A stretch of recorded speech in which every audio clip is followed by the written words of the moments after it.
ఇదైతే గమ్మతున్నది ఇక వార్త. అధికార పార్టీలో అసంతృప్తి. ఎమ్మెల్యేలు, ఎమ్మెల్సీలు, కార్పొరేషన్ చైర్మన్లలో పదవుల్లో ఉన్నవారు లేని వారిలోనూ నైరాశ్యం. ఫలితంగా పథకాలపై ప్రచారం చేయకుండా మౌనంగా ఉన్నారంట. వాళ్ళ పథకాలు, మనులు, మశానాలు. అధికార కాంగ్రెస్ పార్టీలో తీవ్ర అసంతృప్తి వ్యక్తమవుతున్నట్లు తెలుస్తుంది. పదవుల్లో ఉన్నవారు లేనివారు సైతం నైరాశ్యంలో ఉన్నట్టు టాక్. ఈ జాబితాలో ఎమ్మెల్యేలు, ఎమ్మెల్సీలు, కార్పొరేషన్ చైర్మన్లు ఉన్నట్లు సమాచారం. అందుకే ప్రభుత్వం చేసిన పనులను, పథకాలకు పెద్దగా ప్రచారం చేయడం లేదని, ప్రతిపక్షాల విమర్శలకు గట్టిగా కౌంటర్ ఇవ్వడం లేదని అధికార పార్టీలోనే చర్చ జరుగుతుంది. అందుకు ఒక్కొక్కరు ఒక్కో కారణాలు చెబుతున్నట్లు గుసగుసలు వినిపిస్తున్నాయి.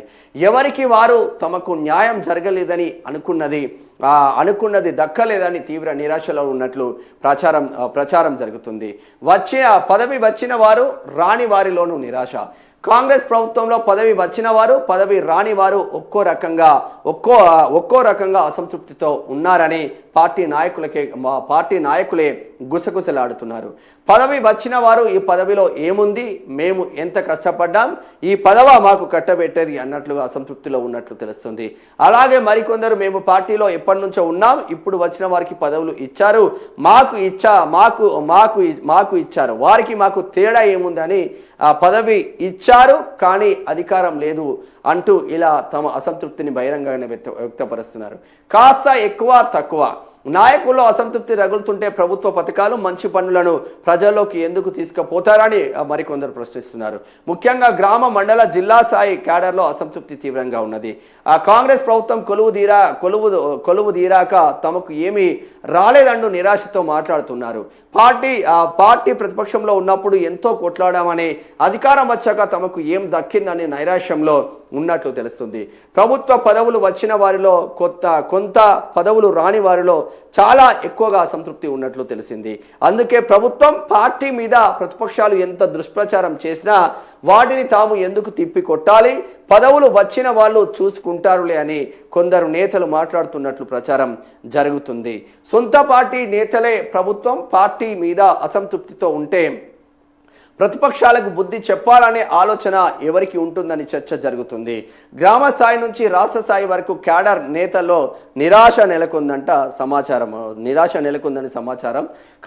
ఎంత కష్టపడినా ఏమీ లేదు.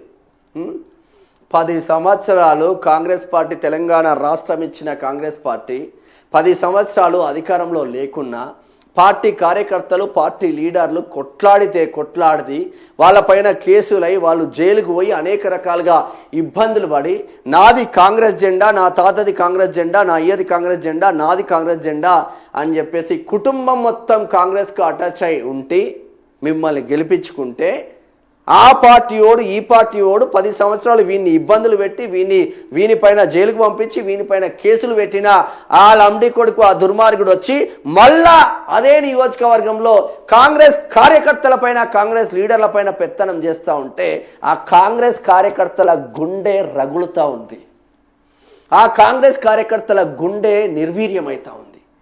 ఏంది రాబాయి దిక్కుమాలిన రాజకీయం, ఈ జెండాను వదిలేసే ప్రసక్తే లేదని ఆ జెండాను పట్టుకొని ఉన్న నాయకులకు ఒరిగిందేముంది, మాకు ఒరిగిందేముంది, మా పైన కేసులు పెట్టించిన ఆ దుర్మార్గుడే మా పైన అజమాయిషీ చేస్తూ ఉంటే ఎందుకు ఈ కాంగ్రెస్ అని అడుగుతూ ఉన్నారు.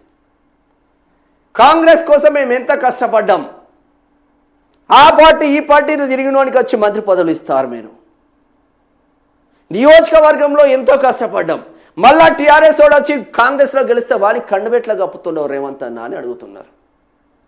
మసిలిపోతుంది ఒక్కొక్క మంది. నికార్సైన కాంగ్రెస్ కార్యకర్త గుండె మసిలిపోతుంది. వాడిని నిజంగా నీ మీద కేసులు ఎవరా కుట్రా బిడ్డ అంటే ఒకటే రోజు ఆ ఎమ్మెల్యేని కథం పట్టిస్తారు కాంగ్రెస్ కార్యకర్తలు. గుర్తుపెట్టుకోండి, ఇప్పటికైనా మారండి. లీడర్లు ఏమొరిగిందా? లీడర్లకు ఏమొరిగింది? చేవెళ్ళలో ఏమొరిగింది? తుంగతుర్తిలో ఏమొరిగింది? షేర్లింగపల్లిలో ఏమొరిగింది? పటాన్చేరులో ఏమొరిగింది? గద్వాలలో ఏమొరిగింది? జగిత్యాలలో ఏమొరిగింది? ఏమొరుగుతుంది? ఆ దుర్మార్గులు తీసుకొచ్చి ఇళ్ళ పెడతారు మీరు.